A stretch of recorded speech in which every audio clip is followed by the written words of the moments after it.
Добре дошли в Създателката. Женска програма за почивка, подкрепа и креативност.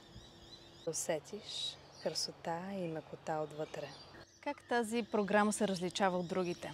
Ще правим познати за вас неща като инь-йога, йога-нидра, с цел да си отпочинете, с цел да спите добре, но ще правим и малко по-нестандартни неща.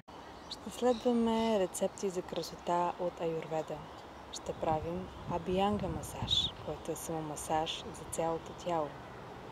Ще празнуваме с танцовална медитация и ще визуализираме целите си по новолуние. В Създателката поканих и други учителки, защото вярвам, че това е началото на креативността, когато черпим една от други какво е възможно и докъде можем да стигнем заедно. Пробвате пилатес за изправена стойка, рисуване с акварел и чайна церемония с рози. Избрала съм да има два типа видеа. Едните ще са кратки, около 10 до 20 минути, за да ни дадат нужното за кратко време, т.е. почивка от мора за малко.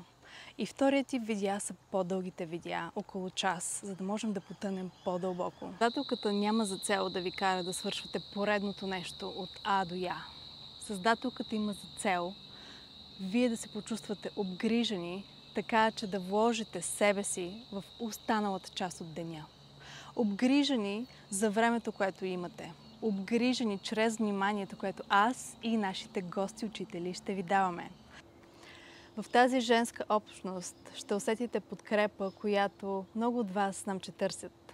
Общност, в която желаем да споделяме себе си, не е просто на повърхността, а себе си на дълбочина. 2 месеца ще държа това невероятно пространство и за теб. Заповядай. Начало 2 марта.